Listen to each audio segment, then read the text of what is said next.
रसूलुल्लाह सल्लल्लाहु अलैहि वसल्लम की शान में गुस्ताखी की। अरेस्ट करो को जो बोला मस्जिद में घुस कर चून चून के मारेंगे, आएगा तो टांग पे, जाएगा तो स्ट्रक्चर के ऊपर ही। दिखा दी हमने ताकत, हम चाहते संविधान देंगे अभी जाके। अगर वारिस पठान बोलता तो अंदर जाता। आज तक सलमान अजहरी साहब जिन्होंने किसी का नाम लिए बिना अशार पढ़ा, उसको जेल में डाल दिया, 1 साल हो गए, और इनको क्यों अरेस्ट नहीं करते? संविधान इक्वालिटी की बात करता है। संविधान से चलेगा, तुम्हारी गुंडागर्दी से नहीं चलेगा। सरकार का कहना है वो एक जो है क्रिमिनल प्रोसेस है, कानूनी प्रोसेस है, FIR दर्ज हो चुके हैं, जो कानूनन कार्रवाई होगी वो की जाएगी। मुख्यमंत्री ने कहा है आज फिर से। किस ज्ञानी मुख्यमंत्री ने कहा? ये वही मुख्यमंत्री है जिसने वो रामगिरी के बारे में उसके बाजू बैठकर ये कहा था कि मैं तुम्हारे बाल को भी धक्का नहीं लगने दूंगा। ये मुख्यमंत्री कायदे कानून हमको सिखा रहे हैं। टी राजा सिंह खुलकर हिंदुत्व पर अपनी राय रखते हैं। हिंदुत्व के बीजेपी के सबसे बड़ा चेहरा है साउथ में, तो क्या आपको डर नहीं लगता कि आप खुल के अपने विचार रख देते हैं? क्योंकि क्या लगता है आपको? देखिए, बस मेरी एक ही एक सोच है, हिंदू होने के नाते हम हमारा कर्तव्य निभाना है। जैसे मैं आज तेलंगाना में हूँ, तेलंगाना में एक समय पहले ओवैसियों का गुंडाराज खुलेआम चलता था। यहाँ पर अगर कोई हिंदू फेस्टिवल भी अगर मनाना है तो उसको परमिशन नहीं मिलती थी। परमिशन भी अगर मिले तो साउंड का परमिशन नहीं मिलता था। साउंड का भी अगर परमिशन मिले तो साउंड इतना धीमा रखना पड़ता था कि भाई इसकी आवाज एक गली से दूसरी गली में अगर आएंगे तो हम हमला करेंगे।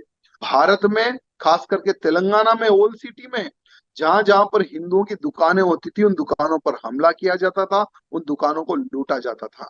इस प्रकार का माहौल तेलंगाना, जब आंध्र प्रदेश था, इस प्रकार का माहौल हमारे यहाँ पर था। लेकिन जब से हमने हिंदुओं को एक करने का कार्य किया, जो भी आतंकी सोच रखने वाला अगर हमारे हिंदुओं पर अगर बुरी निगाह डालकर अगर इस प्रकार की कोई कम्युनल जैसे अगर सोच रखने वाला अगर कुछ करता था तो उसको हम जब जब जवाब देना स्टार्ट करें। और यहाँ पर श्री रामनवमी शोभा यात्रा, हनुमान जयंती शोभा यात्रा, सभी हिंदू फेस्टिवल को हमने बड़ा चढ़ा के बहुत ही भव्य रूप से करना जब से प्रारंभ किया, यहाँ का हिंदू एक हुआ, यहाँ का हिंदू जागृत हुआ। तब से ओवैसी के दोनों भाइयों के मुंह आज बंद है।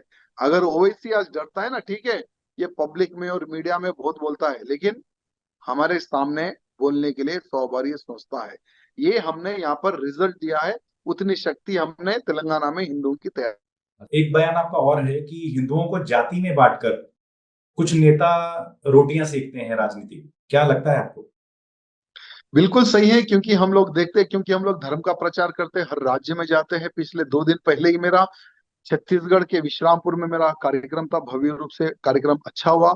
वहां पर भी हमने नौजवानों को निवेदन किया, अगर जातिवाद में बंटोगे, जिस प्रकार से बंगाल में कटे हैं हिंदू वैसे ही कटोगे, जिस प्रकार में कश्मीर में हमारे कश्मीर पंडित भाई कटे हैं वैसे ही कटोगे। तो इसलिए हम नौजवानों में जो जातिवाद का जो जहर जो नेताएं जो फैलाते हैं ना वोट बैंक के लिए, वो जातिवाद को खत्म करने के लिए तुम हिंदू मैं हिंदू, हमारा एक ही कर्तव्य, हमारे धर्म की रक्षा करना, हमारे देश की रक्षा करना।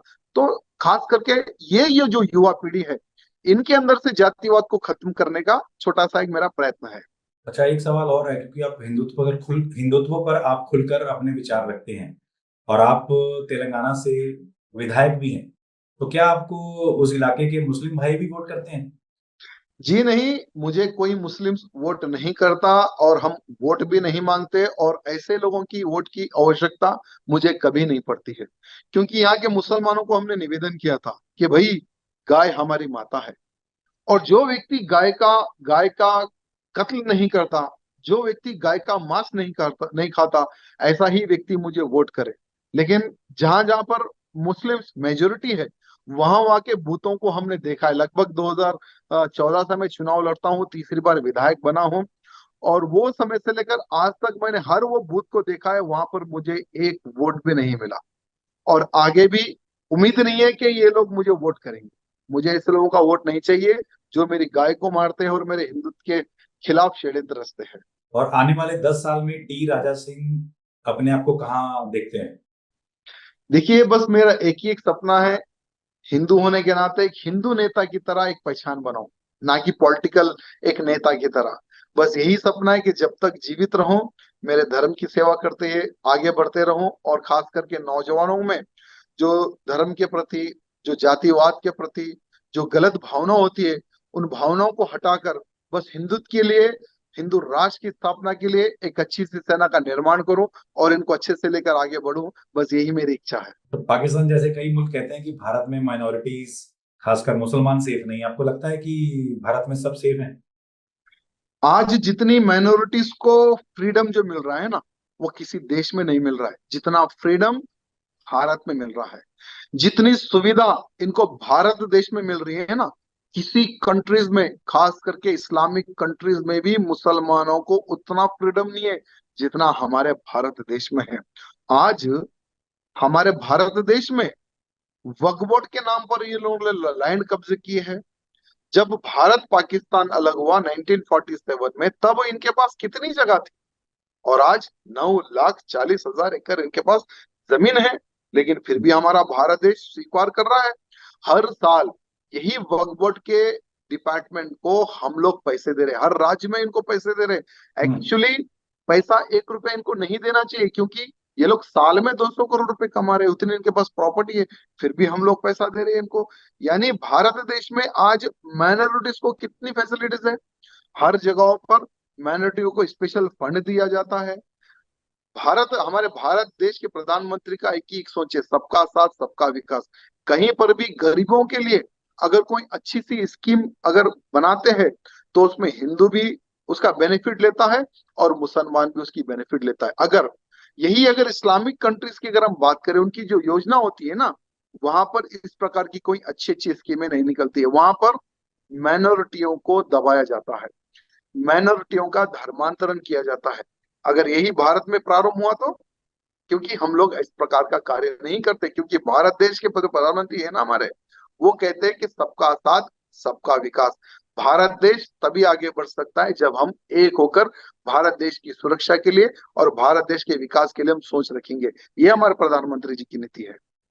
ये एपिसोड आपको कैसा लगा कमेंट्स में जरूर बताइएगा, क्योंकि टी राजा सिंह ने बहुत खुले दिल से अपने विचार रखे हैं। उम्मीद करते हैं ये एपिसोड आपको पसंद आया होगा। अगर पसंद आया है तो इसको लाइक और शेयर करना ना भूले। बहुत बहुत शुक्रिया टी राजा सिंह जी। धन्यवाद।